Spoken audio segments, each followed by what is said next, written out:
Welcome दोस्तों। The rise and falls of Hindu womens ये doctor B.R. Ambedkar ji का एक आर्टिकल है जो कि 1950 में महाबोधि के जर्नल में पब्लिश हुआ था। यह आर्टिकल बाद में इतना फेमस रहा कि इस आर्टिकल के डिफरेंट लैंग्वेजेस में बुक भी पब्लिश हुए। तो देखते हैं इस आर्टिकल में ऐसा क्या था जो बाद में इतना फेमस रहा। तो शुरू से शुरुआत करते हैं। 21 जनवरी 1950 को न्यूज़ वीकली के एक न्यूज़पेपर में एक आर्टिकल पब्लिश हुआ था जिसमें लिखा था कि बुद्धा की टीचिंग हाईली रिस्पॉन्सिबल है हिंदुस्तान की स्त्रियों की बुरी कंडीशन के लिए। जो आरोप गौतम बुद्धा पर इस आर्टिकल में लगे थे वो सारे झूठे थे, क्योंकि गौतम बुद्धा ही थे जिन्होंने दुनिया के धार्मिक इतिहास में महिलाओं के लिए भिक्षु संघ के दरवाजे खोले थे।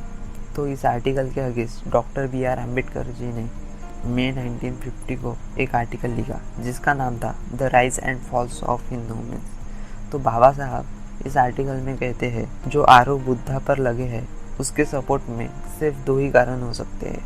पहला कारण वो उत्तर हो सकते हैं जो बुद्धा ने आनंद के प्रश्नों को दिए थे। गौतम बुद्धा और उनके प्रिय शिष्य आनंद के बीच में एक कन्वर्सेशन हुआ था जो कि ऑक्सफोर्ड यूनिवर्सिटी प्रेस द्वारा पब्लिश हुए महापरिनिब्बाण सूत्र में भी प्रेजेंट है, जो कि इस प्रकार है। सबसे पहले आनंद बुद्धा से पूछते हैं हम स्त्रियों के संबंध में अपना आचरण कैसे रखें। बुद्धा कहते हैं जैसे हमने उनको देखा ही नहीं ऐसा आचरण रखें।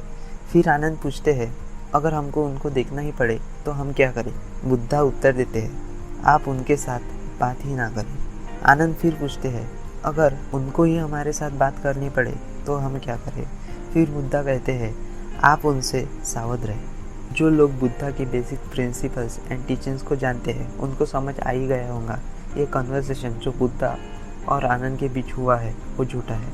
बुद्धा कभी भी इस प्रकार के आंसर किसी को दे ही नहीं सकते थे। ऐसे बहुत सारे एविडेंस है जिससे ये प्रूव होता है कि कन्वर्सेशन जो बुद्धा और आनंद के बीच हुआ था वो झूठा है। जैसे कि महापरिनिब्बाण सूत्र के कुछ पार्ट्स और उसके कुछ चैप्टर्स रिलेटेड बुक में भी प्रेजेंट है, लेकिन बुद्धा और आनंद के बीच वाला कन्वर्सेशन किसी भी रिलेटेड बुक में प्रेजेंट नहीं है। महापरिनिब्बाण सूत्र की एक चीनी आवृत्ति भी प्रेजेंट है, लेकिन उसमें भी यह कन्वर्सेशन प्रेजेंट नहीं है। जनरली बुद्धा के टाइम में क्या होता था, बुद्धा अपना मैसेज मौखिक रूप से उनके उपदेशक यानी भिक्षु संघ को बताते थे और फिर वही मैसेज उनके उपदेशक जैसे कि वैसा लोगों को मौखिक रूप से यानी ओरली ही बताते। यह प्रोसेस हजारों साल तक यूं ही चलती थी और इस प्रोसेस में क्या हुआ है, उनके कुछ उपदेशकों को उनके कुछ पाठ यानी उनके कुछ मैसेज याद ही नहीं रहे होंगे और इसलिए उन्होंने अपने मन से ही कुछ नए पाठ बुद्ध के नाम पर लोगों को बताए होंगे। सुत्ता पिट्टा की जो बुक है वह गौतम बुद्धा के मृत्यु के 400 साल बाद लिखी गई थी और यह बुक लिखने में मॉन्क्स ही शामिल हुए थे और उस टाइम की संघ की कंडीशन को ध्यान में रखते हुए ही भिक्षुओं ने बुद्धा के नाम पर कुछ नए उपदेश अपने खुद के मन से ही उसमें ऐड किए होंगे। जैसे कि उस टाइम पर संघ में सख्त ब्रह्मचर्य का पालन करवाना जरूरी था, इसलिए भिक्षुओं ने आनंद और बुद्धा का वो काल्पनिक कन्वर्सेशन उसमें लिखा होगा। भिक्षु और भिक्षुनियाँ संघ में एक ही पंक्ति में खाना खाते थे। यह प्रथा भी बुद्धा ने ही शुरू की थी।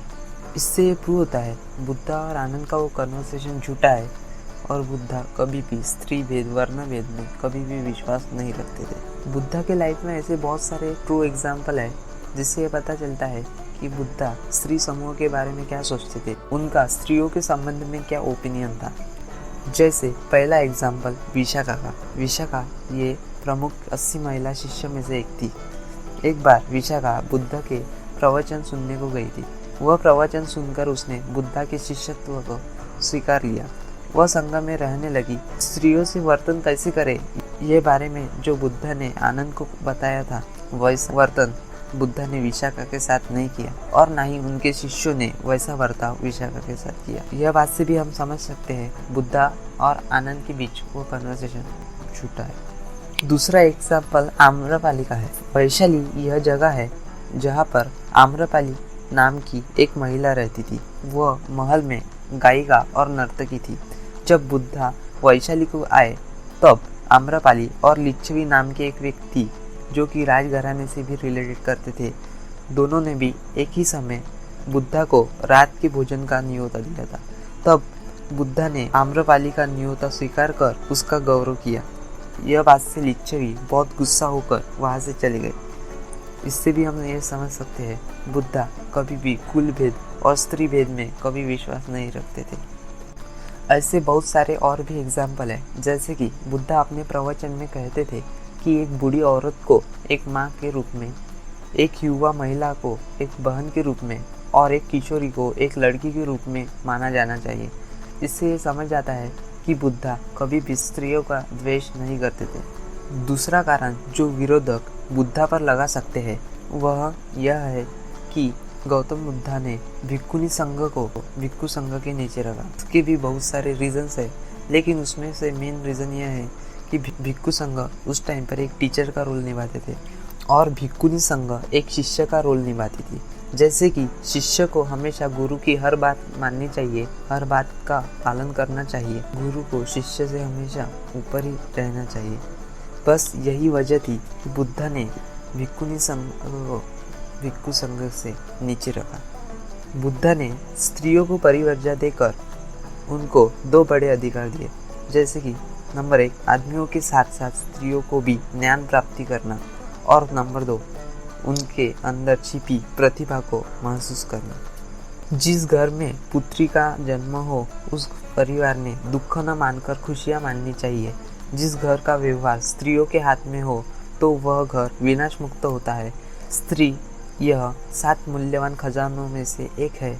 ऐसे मत जिन बुद्धा के हो सकते हैं, क्या वह स्त्री विरोधी और नारीवादी हो सकते हैं क्या?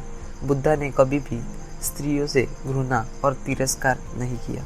प्राचीन काल में भारत की स्त्रियों की सामाजिक स्थिति बहुत ऊंची थी। अर्वाचीन काल में स्त्रियों की स्थिति नीचे गिर गई।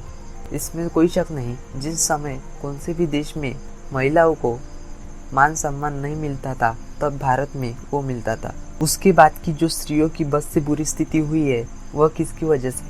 तो वह बुरी स्थिति हुई है हिंदू के धार्मिक कायदे बनाने वाले मनु की वजह से। अगर इस बात पर यकीन नहीं है तो मनुस्मृति में जो स्त्रियों के संबंध में जो धार्मिक कायदे हैं उनको पढ़िए। उसमें से कुछ कायदे इस प्रकार है। नंबर 1, अपने परिवार में आदमी ने हमेशा स्त्रियों को अपने ऊपर डिपेंड रखना चाहिए। उनको कभी भी व्यक्तिगत स्वतंत्र नहीं देना चाहिए।